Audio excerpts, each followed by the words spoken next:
Buenos días, buenas tardes, bienvenido a una semana política especial. Estoy acá en reemplazo de Federico Llanón. Esta será la última semana política previa a las elecciones. Estamos en vivo en diferentes plataformas. Invitado de honor, Francesco Penaglia, académico de la Universidad Alberto Hurtado. Tu foco es no necesariamente el Frente Amplio, pero sí movimientos sociales, la política, y el mejor analista político de Chile con el que más me peleo, Mirko Macari, italianos ambos. Y yo voy a hacer una sola pregunta, Francesco, después me voy a retirar un poco porque quiero escuchar esta conversación también como conductor, pero como los movimientos sociales del Frente Amplio, ¿van a ir a apoyar a Guille este domingo o no?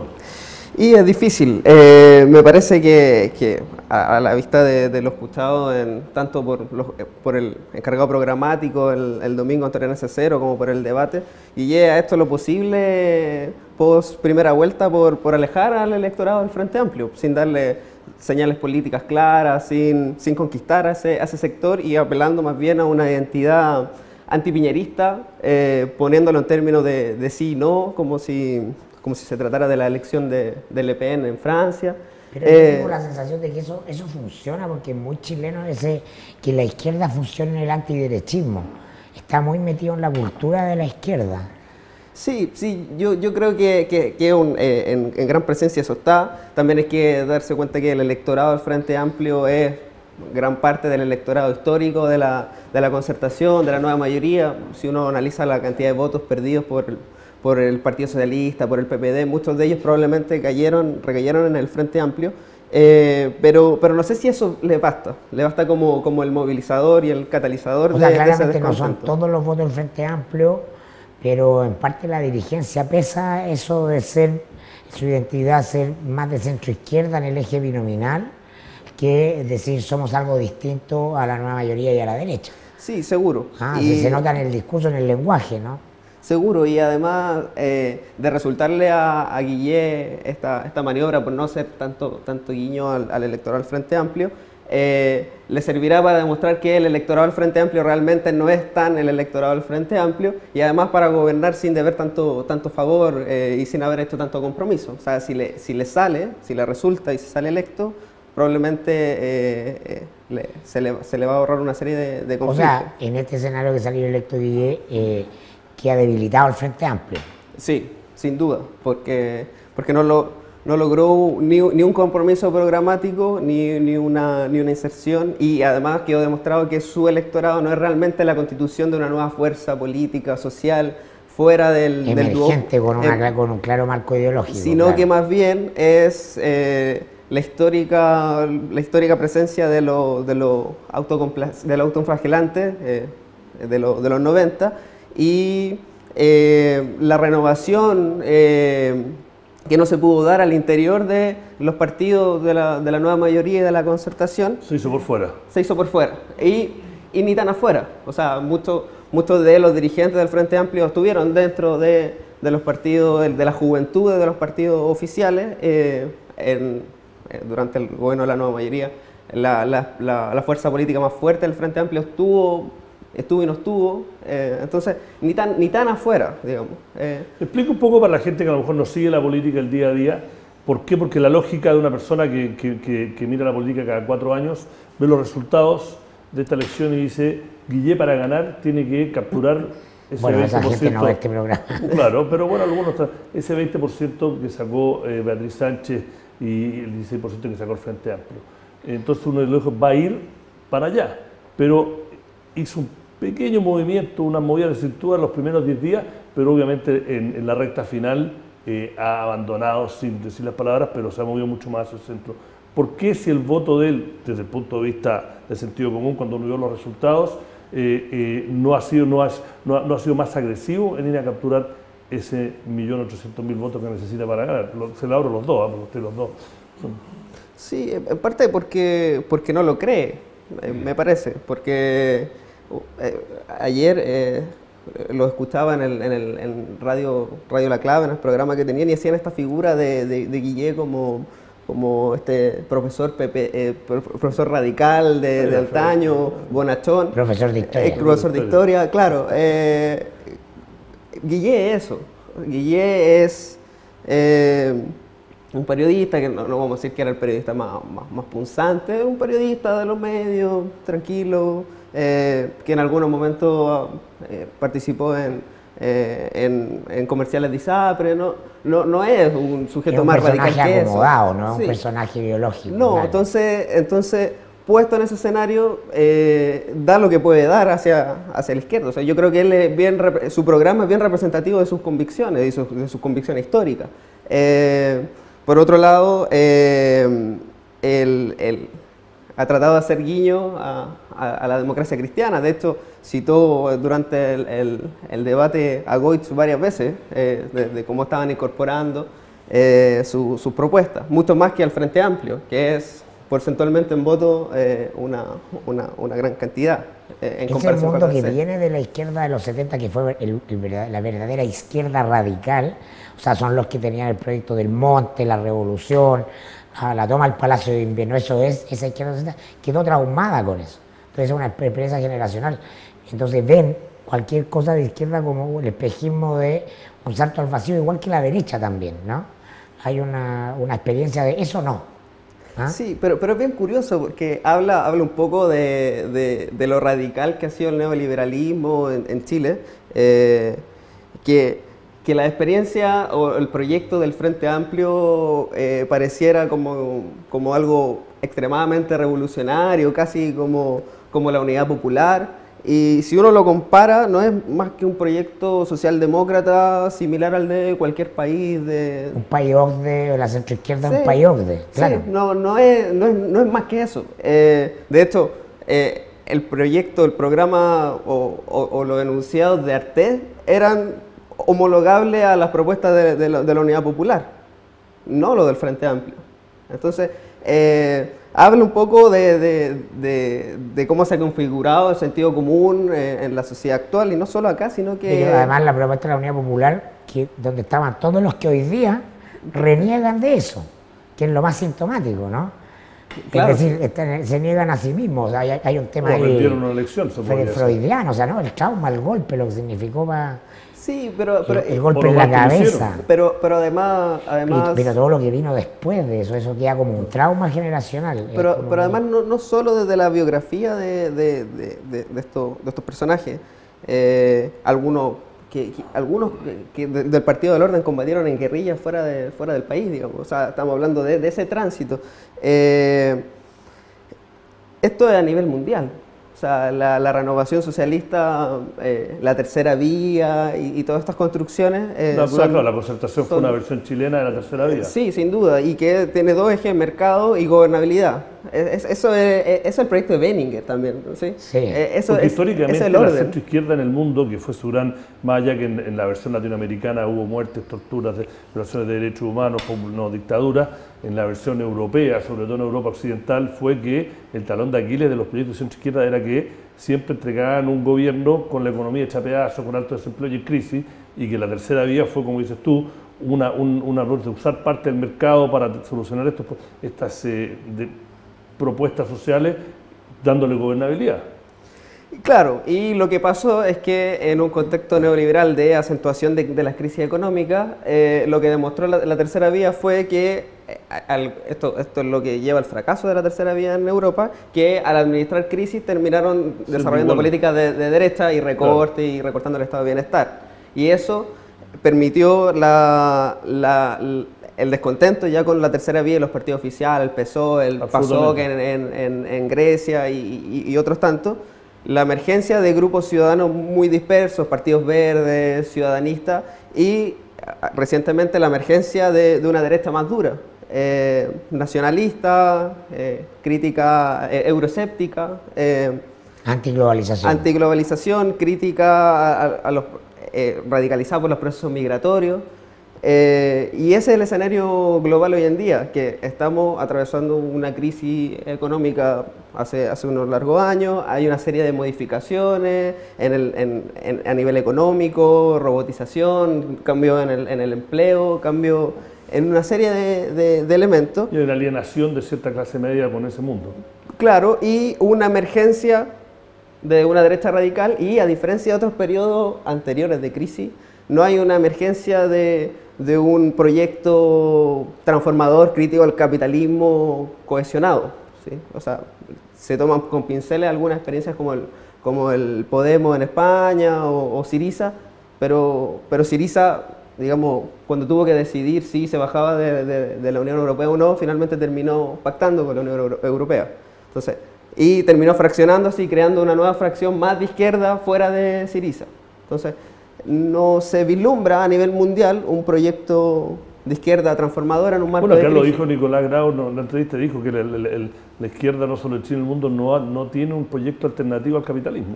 ¿Cuál es, te quería preguntar, Francesco, como tu tema del movimiento social, cuál es el riesgo del Frente Amplio de parlamentarizarse y de quedar desconectado del movimiento social, que es algo medular en su agenda política, que es lo que les permite generar una identidad diferente a la clásica oligarquía política de izquierda y de derecha, ¿no?, que dio origen al sistema binominal, ¿no?, y a la construcción binominal? Sí, yo creo que es un riesgo bastante similar al que le ha pasado al Partido Comunista en los últimos años. O sea, el Partido Comunista era claramente mayoritario, hegemónico en los espacios sociales. Tenía a nivel estudiantil la mayoría de las federaciones, hoy prácticamente no existen las federaciones universitarias. Tenía el colegio de profesores como un ancla, lo perdió. La CUT está a medio morir saltando, tiene una serie de conflictos. ¿Qué es lo complejo de cuando se hace inserción institucional y esto no va acorde con la reivindicación y lo que se lucha en el espacio social, atendiendo además a los límites que tiene la política institucional?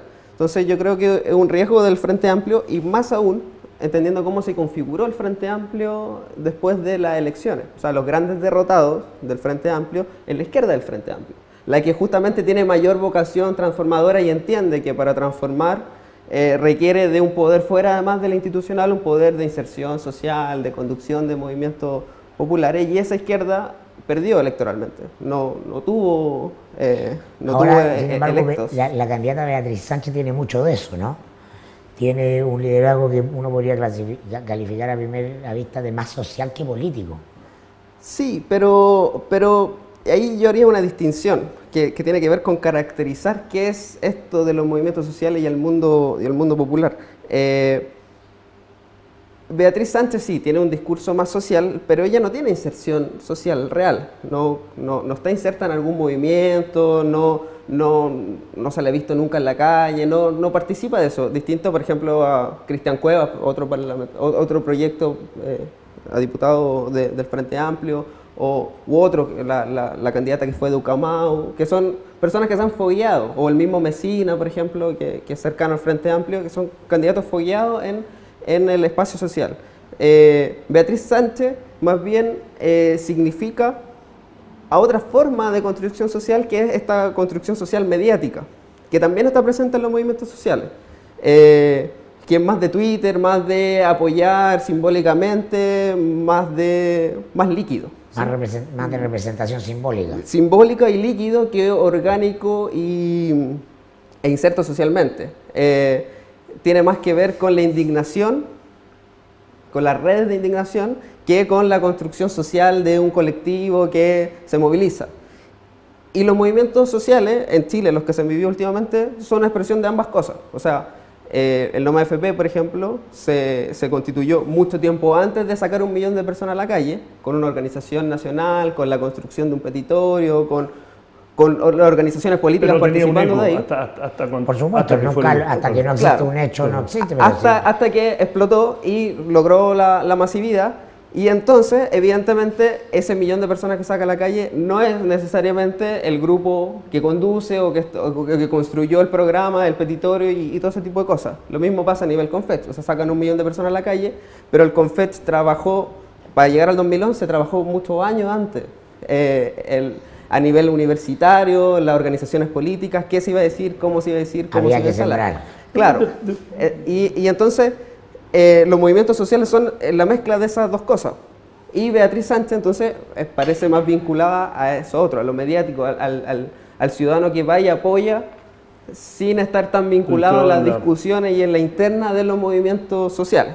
dar una vuelta. Uno diría de afuera que si uno hace un recuento se podría ir hasta el 2006, pero del 2011 hasta ahora, y el domingo las elecciones como un punto de referencia, uno diría que los movimientos sociales representados por el Frente Amplio han sido muy exitosos, más allá que no van a tomar el poder en esta elección como presidente, porque el debate de esta campaña se está haciendo sobre temas que los movimientos sociales y que el Frente Amplio canalizó empezando en 2011.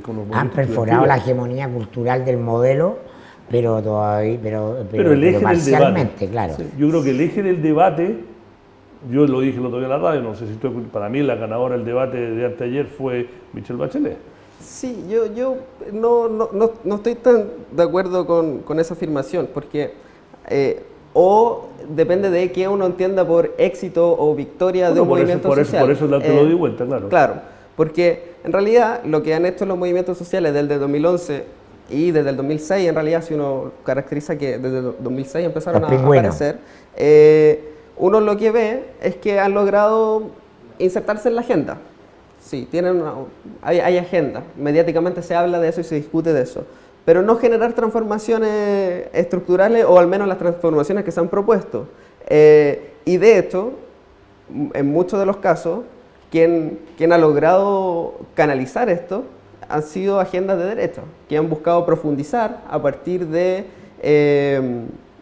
estas demandas. La gratuidad es un ejemplo muy claro, nítido. Sobre todo en la propuesta por Piñera hacia los FP, o por ejemplo cuando la derecha en el NOMA FP lo que señalaba era que el Estado cotizara el 5%, pero que fuera la aseguradora de pensiones. Pero por ejemplo en el caso de la gratuidad es muy nítido eso, porque en la demanda de la educación pública, gratuita y de calidad, y todos esos tres adjetivos están relacionados uno con otro. Entonces, durante el gobierno de la nueva mayoría, el proyecto de gratuidad es tomado por la derecha para ser llevado al Tribunal Constitucional y finalmente terminamos en esta cuestión inédita, que con plata estatal financiamos vouchers de aparente gratuidad para el sistema privado. Cuando en el mundo, en cualquier parte del mundo, las universidades públicas son las gratuitas y existen universidades privadas que se pagan. Entonces acá tenemos el socialismo neoliberal. Sí, porque desde el punto de vista de las políticas públicas, la orientación de derecha son tres cosas. Uno, provisión, público-privado mixta, el quién, si es focalizado o universal, y qué se subsidia, si se subsidia la oferta o la demanda. Esas tres dimensiones son las que caracterizan y esas orientaciones no se han modificado. Está bien, por eso que es importante, tienes toda la razón, pero si uno mira el vaso mitad lleno, en vez de mirarlo mitad vacío, tú dices, hace 5 años, o sea, ahora es impensable que alguien saque del tema la opción de que por lo menos para el 70-80% más pobre o de menos recursos que la universidad sea gratis, ¿no? Es inviable de que vuelvan a municipalizarse los colegios. Las AFP van a cambiar de alguna forma. Son grandes universidades que lucran, entonces la cuestión es la juegan pelota. Sí, bueno, hay cosas que... entonces, el marco del debate cambió. ¿No? Sí, hay cosas que consolidan, sin duda. Y eso tiene que ver... Las farmacias populares en el debate, o sea, Piñera, había una carrera armamentista prácticamente con Guille para ver quién iba a ser más popular para darle mejores condiciones a las farmacias populares. Claro, pero por ejemplo las farmacias populares, que pareciera que uno no podría oponerse, lo que regula es el paso final de la venta del producto a la persona, pero no la industria farmacéutica y sigue manteniendo, o sea, el Estado sigue comprando a las grandes transnacionales. O sea, hay cosas que siguen consolidándose y profundizándose. Eso es lo que digo, que teniendo una mirada un poco más amplia, los movimientos sociales... Sigue siendo negocio aunque se intervengan a favor del ciudadano de la demanda. Claro, y de hecho, y el Estado termina pagando el negocio. Entonces, si uno lo mira un poco más amplio, efectivamente, los movimientos sociales han logrado instalar en agenda una serie de cosas, pero aún ha sido insuficiente en cuanto... sigue siendo un movimiento social mucho más líquido, muy inorgánico, tiene que ver también con la identidad y las subjetividades actuales. O sea, movimiento estudiantil, o si uno analiza las federaciones estudiantiles, porque se hace el análisis de la crisis de representación a nivel electoral, las presidenciales, pero por ejemplo las federaciones estudiantiles no se eligen generalmente con quórum.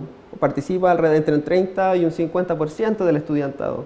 Entonces esa crisis es presente no solo a nivel de la política institucional, sino que también en el espacio social. Y mientras eso no se revierta, es difícil que los movimientos pasen más allá de instalar temas en agenda, que sin duda existe, sino es innegable, que también hay un cambio cultural, también es innegable en algunos aspectos. O sea, cuando yo hago clase siempre trato de mostrarle a los estudiantes otro elemento de análisis. Entonces les digo, comparen, por ejemplo, cómo era el humor de Viña en los 90 y cómo es ahora.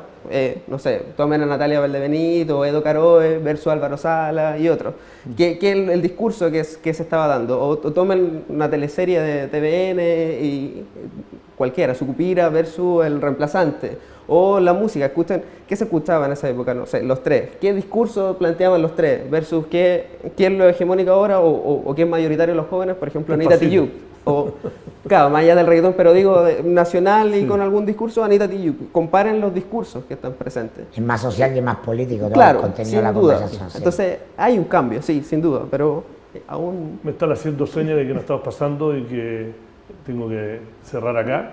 Mirko, ¿algún comentario final para cerrar previo al domingo? Esta, como dije, la última, ya la próxima semana política habremos presidente. Habrá un nuevo escenario político, eso. El lunes hay un nuevo escenario político. Gane quien gane, se van a producir efectos. Más bien dicho, nadie va a ganar. Pierda quien pierda. ¿Ah? Muy bien dicho. Les recuerdo, si no nos han seguido por las redes, que el domingo vamos a estar a full. Empezando después de las 5 de la tarde, vamos a tener varios programas en vivo, analistas, expertos, y hasta que tengamos resultados finales por las redes durante todo el día también. Si es que los tenemos. Si es que los tenemos, exactamente. Bueno, muchas gracias, Francesco, por haber estado acá. Por la invitación. Mirko es el Nos vemos. Hasta la próxima y adiós.